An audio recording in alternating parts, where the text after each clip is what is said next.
So, nobody's really on yet, so I'm gonna kind of wait and see if anybody comes on for the next few seconds. But if they don't, then I'll just start sputtering out, which really got me pissed off yesterday.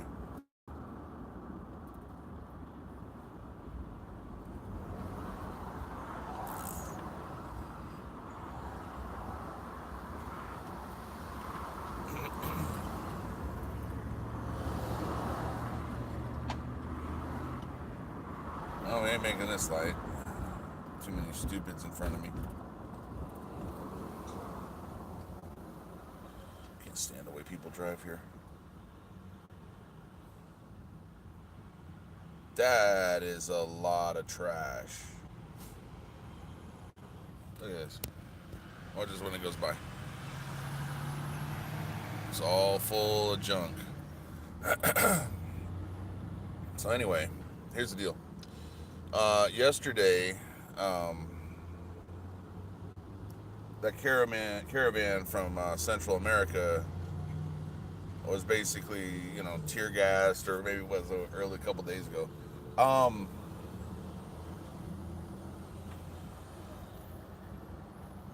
and some of them had even said they just have given up on America at this point. They're not wanting to come into America anymore.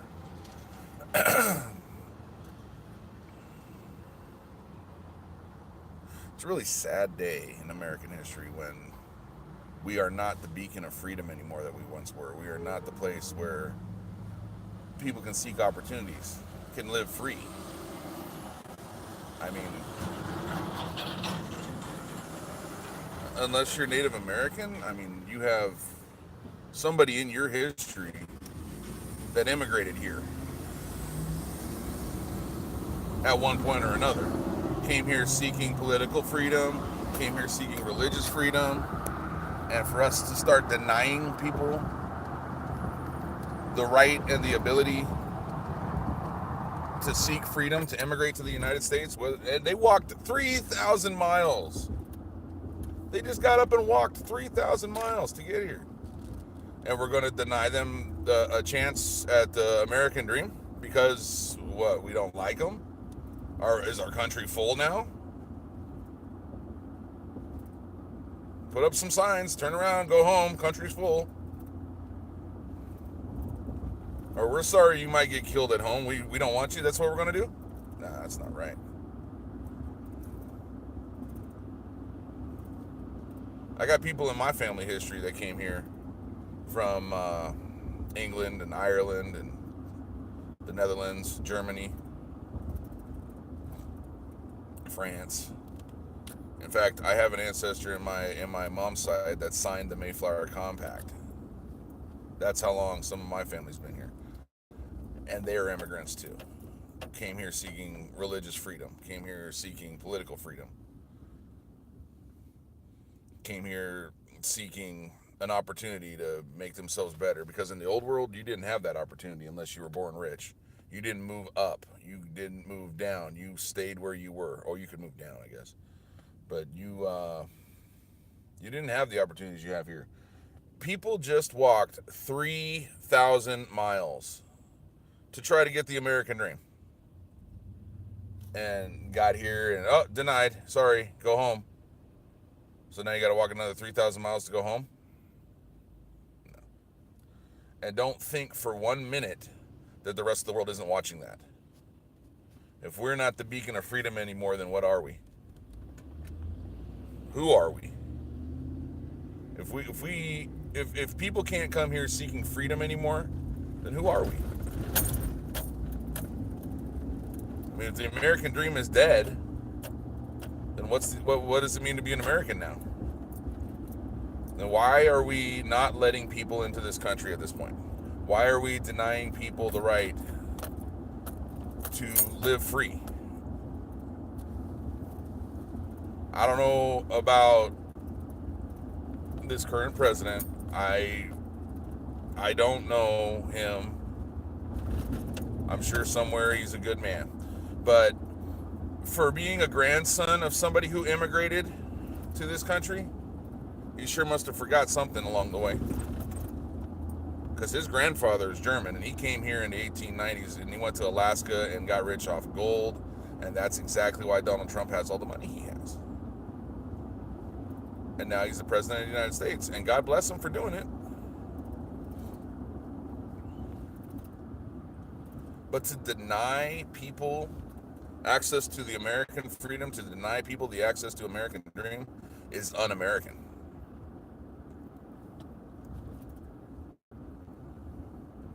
Furthermore, he's a businessman. Forget the whole, idealist, oh, this is the American dream, freedom. Forget all that. Let's talk about our economy.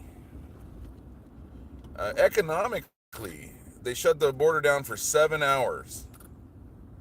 7 hours. The border was closed between California and Mexico to stop these 3,000 people or whatever it is from coming into the United States. And it cost an estimated, $5 million on a Sunday in lost trade revenues. You understand what I'm saying there? It's not only is it morally wrong, it's financially wrong too. I mean, if you're going to cut off all our trade partners and you're going to put tariffs on China and this, that, and the other thing, you want to make America great again? Guess what? America is great.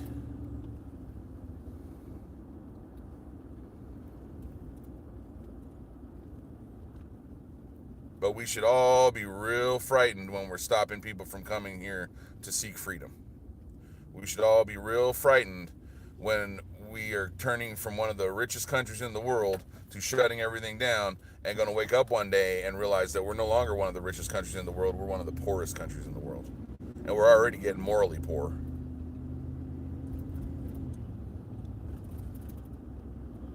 And living here in the American Southwest,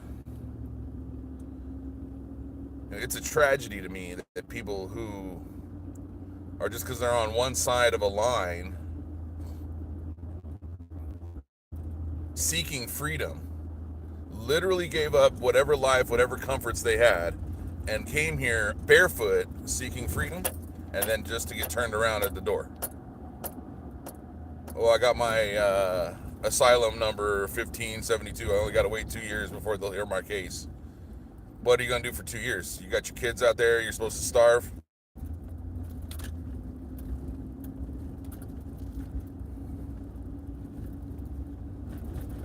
No, that's not what my forefathers fought for and died for. That's not what we bled for. That's not what we fought for. We fought for political and religious freedom, and we've continued to fight to keep people free everywhere we are. That's why we ended up in Iraq. That's why we ended up in Afghanistan, because we needed to ensure these people's freedoms. Not only ensure those people's freedoms, but to ensure our freedom as well. And to sit here and deny people access into this country is a tragedy. It is a tragedy of epic proportions.